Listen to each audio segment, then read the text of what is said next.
त्या पलीकडे मला घेऊन सोड आणि मी तुझी हुटावरती बसून वरात काढीन आणि मी सगळ्यासनी तो उपाशी जरी मेला तरी मी तोंडात धरून घरागणीत जाऊन चपाती घेऊन येईन. एक एक एक एक एक एक माझ्या इच्छेनुसार आणीन आणि तुला जगवायचा प्रयत्न करीन. मी आता जरा अडचणीमध्ये आहे आणि मी तुला मला नदीच्या पलीकडं पार कर. असाच पाऊस येत होता आणि नदीच्या पाण्यानं सगळं रस्ता फिस्ता चार बाजून भरलेला होता आणि एक हूट होता आणि तो रोजच्या कामानं तो उंची असल्यामुळं मानवनंही तो गावातही खायला पाण्याचा संसर्ग आला तर तो गाव होऊन जात नव्हता आणि पाणी जरी आलं तर ती नद्यावर तरण जिवंत राहत होता. त्याच्या शेजारी ते एक कोल्हा होता. कोल्हा म्हणला, अरे मला जायचं आहे एका ठिकाणी, अरे मला तिथं जायचं आहे, अक्षरशः मी पाण्यामध्ये वाहून जातोय, माझा जीव थोडासा वाचव. आणि नंतर मी वाचवल्यानंतर तुझा जीव मी तुला खुट्यावरती बसून गावातनं सगळ्याला सांगत मी वरात काढीन आणि वरात काढल्यानंतर मी तुझा जीवनभर मी विसरणार नाही. असा एक गोष्ट अनमोल तुम्हाला सांगतो खुट्याची आणि कोल्ह्याची. एक दिवस असा होता, पाऊस येत होता, वरून पाऊस येत होता. तो पाऊस हा त्याच्या वेगाने येत होता. आला म्हणजे येत होता आणि नाही आल्या म्हणल्यावर तो येतच नव्हता. आणि सिटीमधलं ही लोकांच्या रानामध्ये हुट आणि कोल्हा आणि सिंह पण होते आणि ती गवताचाही सिंहाला कोल्ह्याची गरज होती आणि कोल्ह्याला हुटाची गरज होती. आणि कोल्हा हा म्हणत होता मला भुका लागलेत, कारण की सिंहापासून कोल्ह्याला वाचवायचं होतं. तब्बल आज 1.5 वर्ष झालं पाऊस नाही आणि कोल्हा विचार करत लागला मी ह्यात राहू शकत नाही आणि मी जीव तर नाही वाचवला तर मला हे सिंह खाऊन टाकणार आणि मी सिंहानं खाऊन टाकल्यावरती मला बोलायला कोणालाच तोंड नाही. म्हणून एक हूट नावाचा म्हणजे मोठा हूट होता. तो खाण्यासाठी कशालाच घाबरत नव्हता. तो त्याच्या वेगानं तो चालत होता आणि तो त्याच्या वेगानं पूर्णपणे त्याचं कामकाज चालूच होता. पाऊस येत होता. एके दिवशी असा पाऊस मोठासा आला आणि पावसानं सगळा तळं पूर्णपणे फुल भरलं आणि तळ्यामध्ये फुल असं झाल्यानंतर विचू, साप, मुंगळं सगळं येऊ लागले आणि नंतर कोल्याची फाटलीच.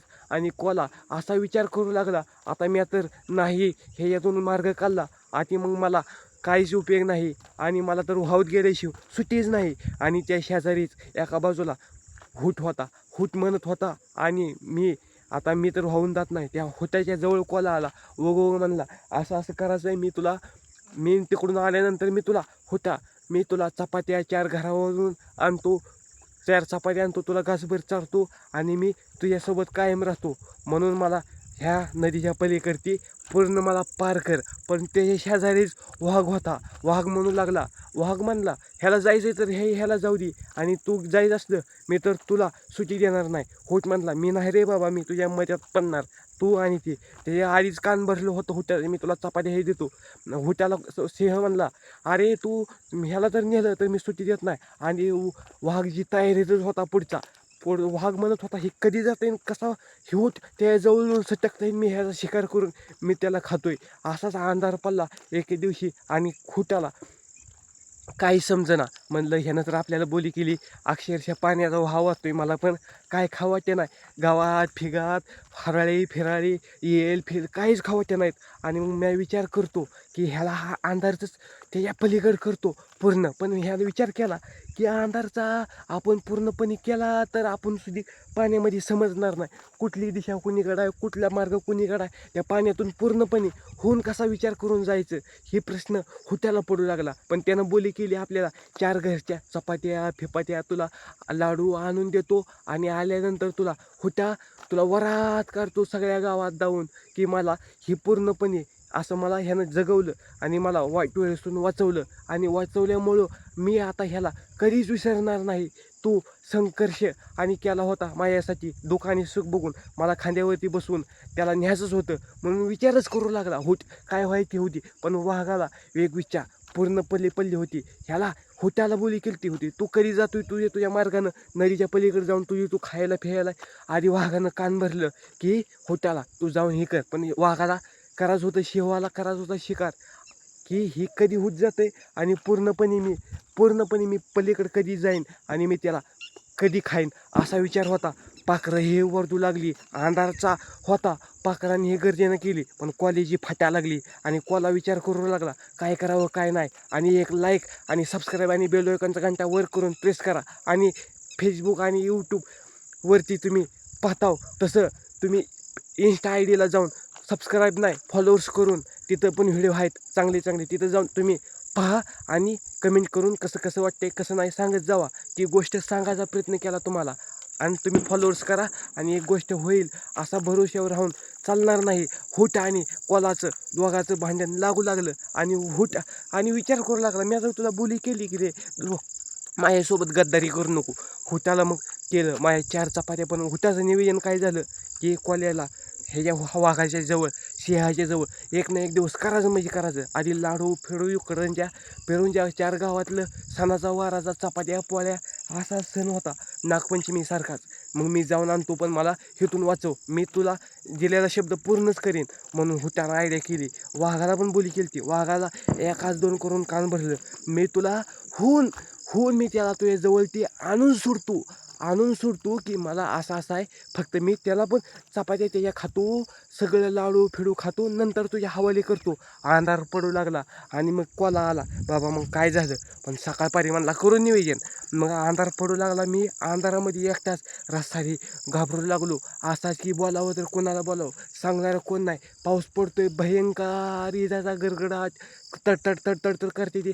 मग मी रात्रीच्या रात अशीच काढली रात अशी काढली आणि पण लक्ष देणार कोणच नाही. पण हुटाला असं आपण बोली केली होती तुला जाऊन मला तेवढं नदीच्या पलीकडती घालव. आणि मग घालवतो म्हणून विचार केला आणि ते पण म्हणला घालवतो. मग घालवलं हुटानं आणि हुटानं घालवलं गेला खांद्यावरती बसून आणि गेला फेस तिकडं फेकडा दोस्तासंग फिरला. पण बोली केली होती त्याला आधी होऊन विचारानं केली होती. विश्वास ठेवला होता मला हेकडं कर पाण्याचा प्रभाव कमी झाला तुला मी चपात्या फेपात्या तोंडामध्ये घेऊन येतो की मग ती केलं असं आला फिरा खाल्ल्या चपात्या फेपात्या. त्यानं खाल्ल्या पोट भरून त्यानं घेऊन आला पोट भरून कोल्याला. आणि अंधार पडू लागला आणि अंधाराचा उजेड अंधार असाच काळा भांगार राहिला. आणि काळा भांगार अंधारामध्ये कोणाला काय बोलावं म्हणून विचार नाही. रात्रीच ह्या घरातून 2 चपात्या, ह्या घरातून 2 पोळ्या, ह्या घरातून 2 शेंगदाण्याच्या चटणी, ह्या घरातून असं आणलं. आणि नंतर मग मी बोली केली होती. मग सगळं व्यवस्थित झालं होतं. आणि मग आता माझ्या पायावरती बोजा राहिला. मी आता काय करायचं बोजा केलेला. आता विचार केला होता मी ह्याला शब्द दिला होता की मी तुझा शब्द केलेला पूर्ण करीनच आणि पूर्ण करीन म्हणून मी विश्वास ठेवला होता. चपात्या फेपात्या घेऊन सगळं आलो. पण वाघाचं आणि होटाचं नियोजन पक्कं झालं होतं. आणि पक्कं झाल्यानंतर हुट हा विचारतच लागला.